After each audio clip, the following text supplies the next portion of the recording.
Hello दोस्तों, good morning. यदि मैं ये कहूँ आपसे कि डेथ नॉक्ड हिम या फिर द सन स्माइल्ड, तो क्या मौत उसे कुचल सकती है या क्या सूरज मुस्कुराएगा? ये नहीं हो सकता बिल्कुल। लेकिन लिटरेचर में ये एक एक्सप्रेशन का तरीका है और बिल्कुल लिटरेचर में ऐसा हो सकता है। लिटरेचर में ऐसा करना बिल्कुल आप इसे जब समझेंगे तो लिटरेचर में इस तरह से प्रेजेंटेशन को हम कहेंगे पर्सोनिफिकेशन। और लिटरेचर के व्यू में वास्तव में द सन स्माइल्ड और डेथ नॉक्ड एट हिम बिल्कुल साबित होता है। तो आइए हम आज पढ़ेंगे आपका एक लिटरेरी फिगर पर्सोनिफिकेशन। पर्सोनिफिकेशन का ओरिजिन, डिफिनीशन एंड इसके सिमिलर सारे जो टर्म्स हैं उन सबको हम आज क्लियर करने वाले हैं। ये आपका वीडियो बहुत इंपॉर्टेंट होने वाला है। आपको यदि वीडियो बिल्कुल पसंद आता है, ये हेल्पफुल आपको लगता है, तो आप इसको सब्सक्राइब करें, लाइक करें और इसे अंत तक आप इसको बने रहें, इसको सुने, समझे, तो आपके लिए ये बहुत ज्यादा हेल्पफुल होने वाला है। तो चलो हम बात करते हैं पर्सोनिफिकेशन की। पर्सोनिफिकेशन, सबसे पहले वर्ड को आप समझने का प्रयास करो। लिटरेचर में इसका इंपॉर्टेंस क्या है और इसका मीनिंग क्या है। सबसे पहले यदि वर्ड के हिंदी मीनिंग को ले लो आप, तो इसका यदि हम कहते हैं तो इसको मानवीकरण, मानवीकरण, और इसी से आपका ये वर्ड मीनिंग की ओर हम चले जाते हैं।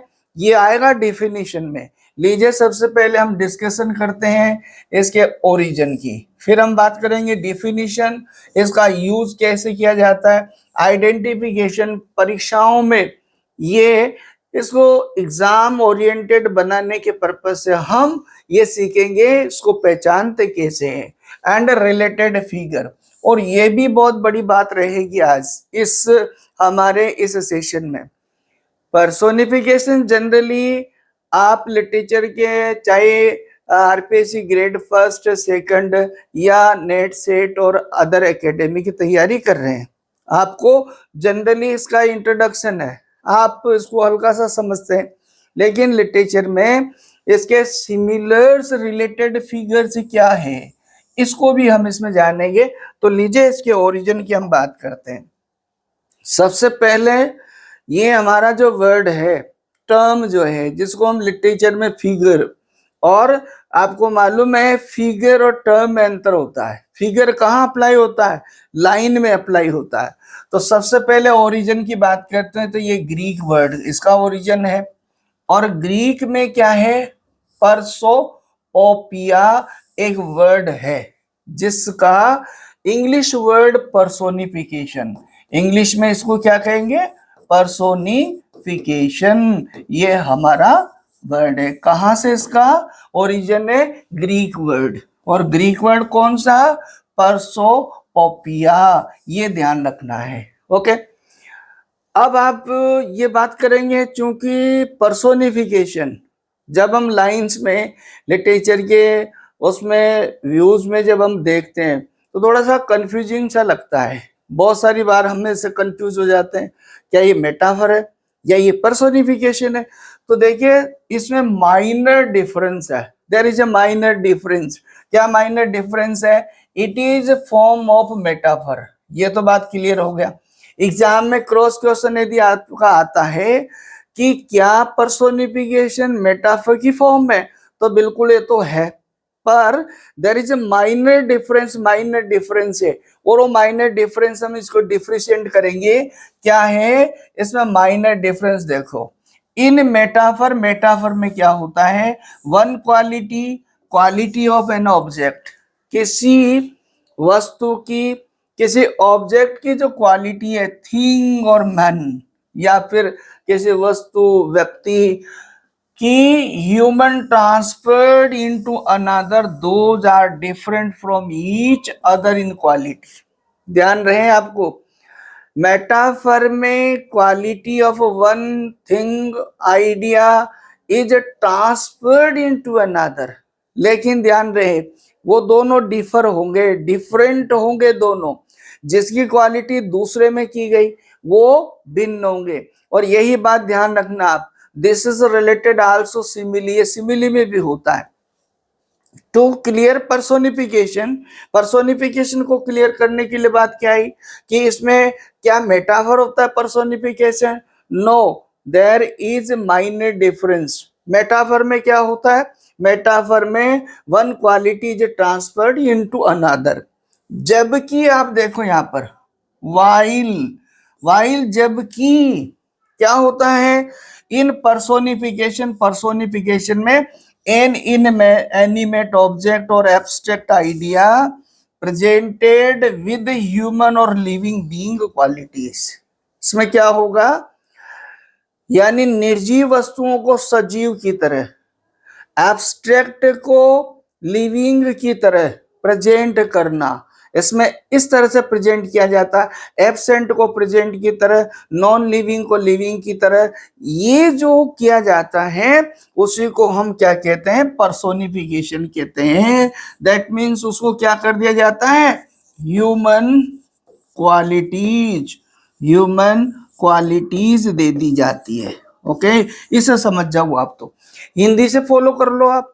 मानवीकरण मीन्स कहने का मतलब है निर्जीव वस्तुओं को क्या कर दिया जाता है? मानव की तरह, मानवीय एक्शन से, मानवीय क्वालिटी से उसको इक्विप्ड कर दिया जाता है।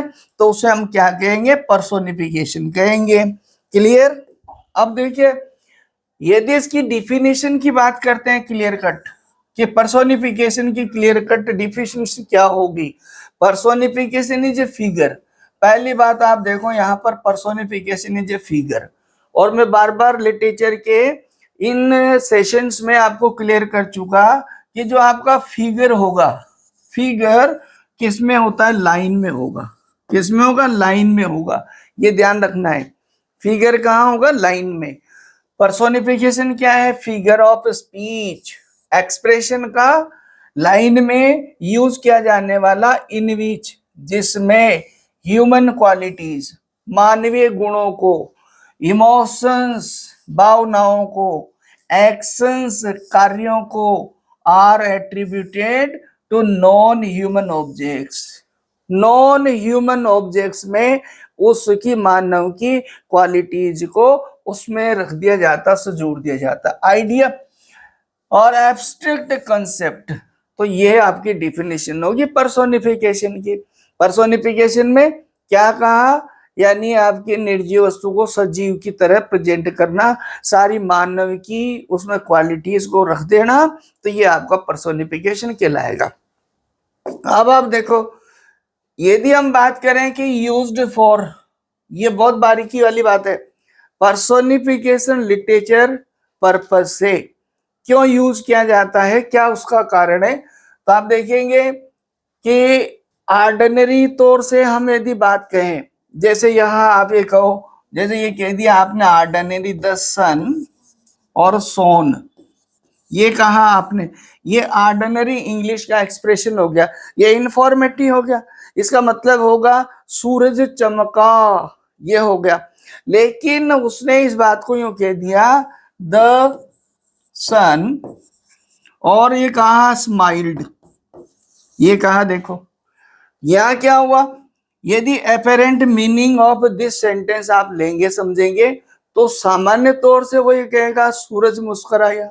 लेकिन सूरज मुस्कुराया से मतलब है लिटरेचर में फिगरेटिव लैंग्वेज के पर्पज से, लिटरेरी पर्पज से यहां पर्सोनिफाइड कर दिया गया, उसको मानवीकृत कर दिया गया, और इसका मतलब यही है सूरज चमका।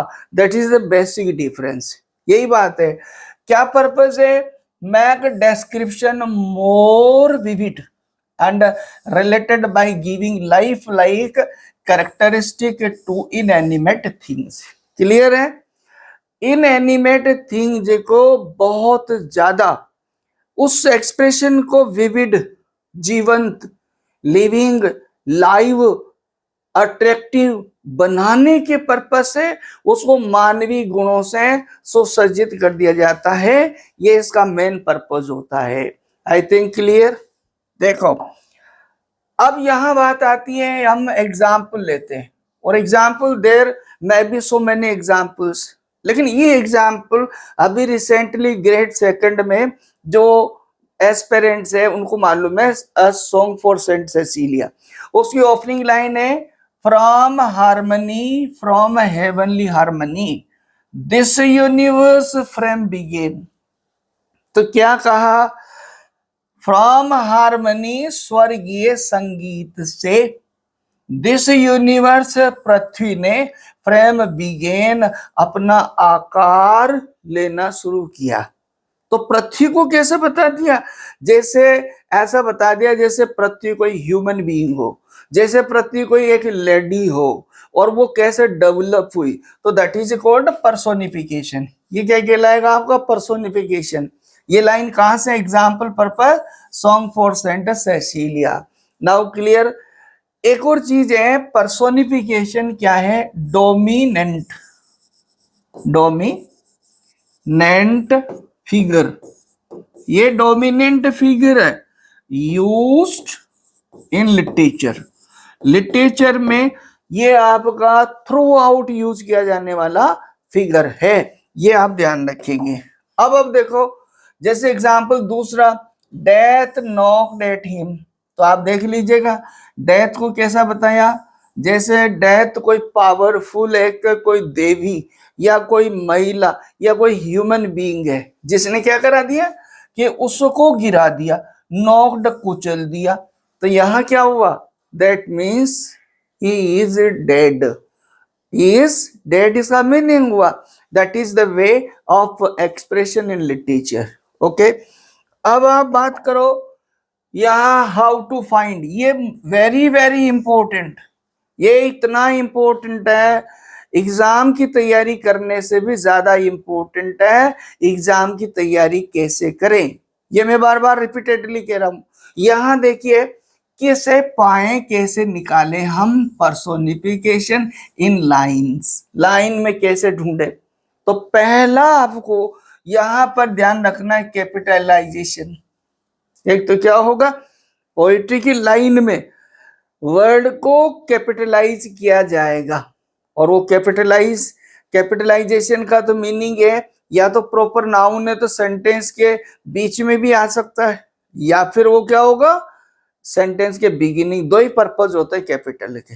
लेकिन थर्ड पर्पज, यदि हम ये देखते हैं कि कैपिटलाइज किया गया है किसी वर्ड के फर्स्ट लेटर को, तो आप वहां पहचान जाओ इसको लिटरेरी व्यू में पर्सोनिफाइड किया गया है। ये पहला तरीका। दूसरा, प्रोनाउन ह्यूमन, जो कोई भी वर्ड दिया जाएगा उस वर्ड का जो ही आगे प्रोनाउन यूज किया जाएगा तो क्या आएगा, ह्यूमन बीइंग आएगा, ह्यूमन बीइंग का प्रोनाउन आएगा। ह्यूमन बीइंग का प्रोनाउन से मतलब क्या है, जैसे मान लीजिएगा यहां आपको कहा डेथ, डेथ, और यही ले लेते हैं नॉक्ड, नॉक्ड, और आपने कहा एट हिम, एट हिम, ये सेंटेंस है। लेकिन इसमें आगे आ रहा है सी,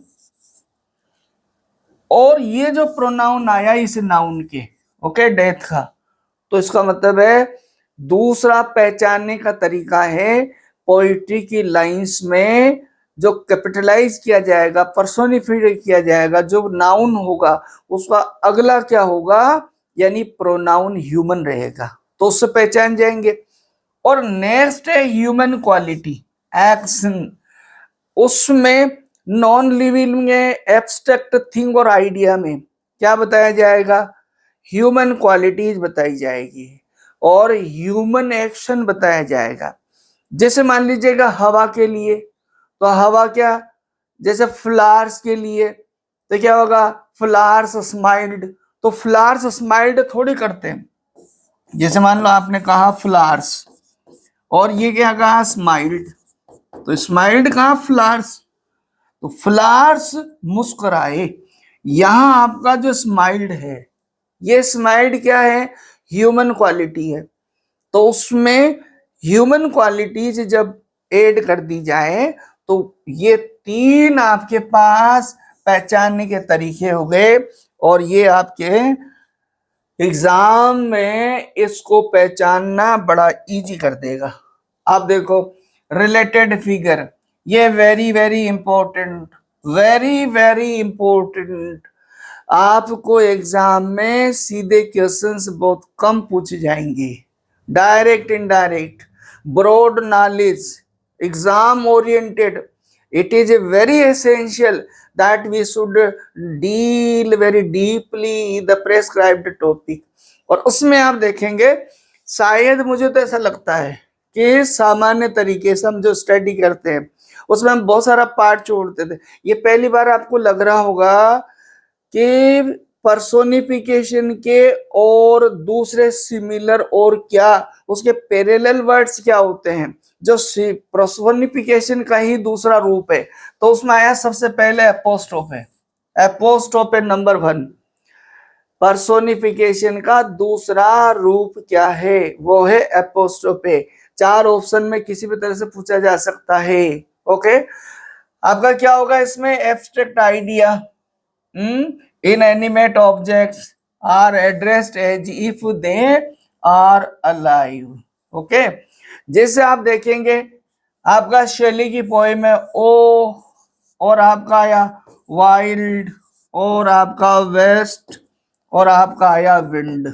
ओके, अब इसमें आप देखेंगे तो यहां क्या कर रहा पोइट, सीधा सीधा आपका वेस्ट विंड को क्या कर रहा, एड्रेस कर रहा है। क्या कर रहा है, एड्रेस कर रहा है। तो एपोस्ट्रोफे कहाँ होगा, जहां पर किसी इनएनिमेट और एब्स्ट्रैक्ट थिंग को क्या किया जाता है, लिविंग बीइंग की तरह एड्रेस किया जाता है। And you know that is to be remembered, very very important। The abstract is the similar of personification। okay, clear one। अब सेकंड लो आप, जैसे हमने एग्जाम्पल से समझा, ये है ओ वाइल्ड वेस्ट विंड, क्लियर है। आप देखो पैथेटिक फेलेसी, ये इसका दूसरा रूप है पर्सोनिफिकेशन का। पर्सोनिफिकेशन का दूसरा रूप है पैथेटिक फेलेसी। और पैथेटिक फेलेसी क्या होगी, पैथेटिक फेलेसी में बच्चों स्पेशल काइंड ऑफ पर्सोनिफिकेशन। इसको तो आप बहुत ध्यान रखें, मैं बार बार आपको एग्जाम ओरिएंटेड पर्पज से बात कर रहा हूं। यहाँ पर्सोनिफिकेशन के 3 आपके पास दूसरे सिमिलर्स टर्म है जो इसी के अल्टरनेटिव है। ओके, क्या हुआ दूसरा, पैथेटिक फेलेसी, और क्या होता है special kind of personification in which inanimate the lifeless and abstract are made to partake of human emotions. इसमें क्या होता है बच्चों, यानी नॉन लिविंग को या एब्स्ट्रैक्ट आइडिया को ऐसा बताया जाता है जो ह्यूमन एक्शंस को, यानी वो उसका हिस्सा बनता है, ह्यूमन एक्शंस को वो अपना पार्ट लेता है। ऐसा मतलब है ह्यूमन की तरह उसके एक्शंस होते हैं। जैसे आपको याद है, जैसे लविंग है, स्लीपिंग है, वॉकिंग है, टॉकिंग है, तो ये सारे किसके पर्सोनिफिकेशन के ही तरीके हैं, है ना। तो ये आप इसमें समझें।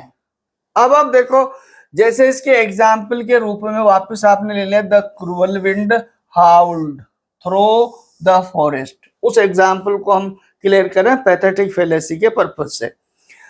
ये आपका है, जैसे इसमें मेन वर्ड कौन है, विंड है। अब विंड को पहले तो क्या बता दिया, क्रूअल बता दिया, नंबर 1। दूसरा क्या बताया इसमें, हाउल्ड, ये इसकी 2 पहचान बता दी। हाउल्ड का मतलब है यानी गुजरना, मंडराना, घूमना, जैसे इधर उधर भटकना, जैसे बच्चे, जैसे ह्यूमन, तो ये हाउल्ड मनुष्य की एक्शन बता दिया। और यहां पर उसका क्वालिटी बता दिया, क्रूअल, कैसी, क्रूअल बता दिया। तो ये किसका, पैथेटिक फेलेसी का example. For the purpose of pathetic fallacy, illustration purpose से हमारे पास है। ओके, अब आप भाई देखो, ये वाला टर्म तो आपका बहुत ही न्यू आपको लग रहा होगा, और ये तीनों ही लग रहे हैं। तीनों ही पर्सोनिफिकेशन के अल्टरनेट नेम में आपको ऐसा लग रहा होगा कि very deep today you come to know. Okay, third देखो, एंथ्रोपोमॉर्फिज्म, वर्ड बड़ा है, एंथ्रोपोमॉर्फिज्म ये वर्ड है। इसमें क्या होता है, max is a non human thing behave like a cheap human often. क्या होता है इसमें, क्या होगा, एंथ्रोपोमॉर्फिज्म जो फिगर है इसमें ह्यूमन की तरह उसमें एक्शन होंगे। वो जो नॉन लिविंग और एब्स्ट्रैक्ट जो थिंग्स होगी, आइडिया होगा, उसको कैसा, उसके एक्शन बताया जाएगा। ऑफन क्या होगा, उसका एक्शन बताया जाएगा। कैसे, देखो आपका आ गया स्पीकिंग आया, थिंकिंग है, वियरिंग है, क्लोथ्स है और मेकिंग डिसीजंस, ये सारा। इसके यदि हम एग्जाम्पल की बात करें तो देखो आपको ऐसा समझ आएगा, अ फॉक्स वियरिंग क्लोथ्स। तो आप देखो फॉक्स, फॉक्स तो क्या है, हमारा एनिमल है। वियरिंग क्लोथ्स, क्या पहने हुए हैं वो, क्लोथ्स। तो क्लोथ्स कौन पहनता है, ह्यूमन। तो ह्यूमन के एक्शंस को बता रहा है, इसलिए आपका। एंड टॉकिंग, दूसरा देखो talking like a person in a story, ये इसका द बेस्ट एग्जाम्पल। और इससे आप जो है और एग्जाम्पल्स समझ सकते हैं, को रिलेट करके इसको समझने की जरूरत है। ओके, यहां देखो आप, यदि हम बात करते हैं, यदि हम बात करें कि इन सब को लेकर यदि आप एट टाइम स्टडी करते हैं, पर्सोनिफिकेशन ओरिजिन क्या है, इसका पर्पस क्या, इसकी डेफिनेशन क्या, और इसके जो सिमिलर्स है वो क्या है, विद एग्जांपल्स हमने इसको क्लियर किया। और आई थिंक, मैं समझता हूं everything is clear. It is exam oriented video. It will be very helpful, very helpful. once again मैं आपको कहूंगा और आपसे रिक्वेस्ट भी रहेगी कि यदि आपको अच्छा लगता है वीडियो तो आप सब्सक्राइब करें, लाइक करें, कमेंट भी करें, जिससे हमें ऊर्जा मिले और भी आपके लिए एग्जाम ओरिएंटेड इस तरह की वीडियोस लेकर आए। तब तक के लिए thank you, meet in next video.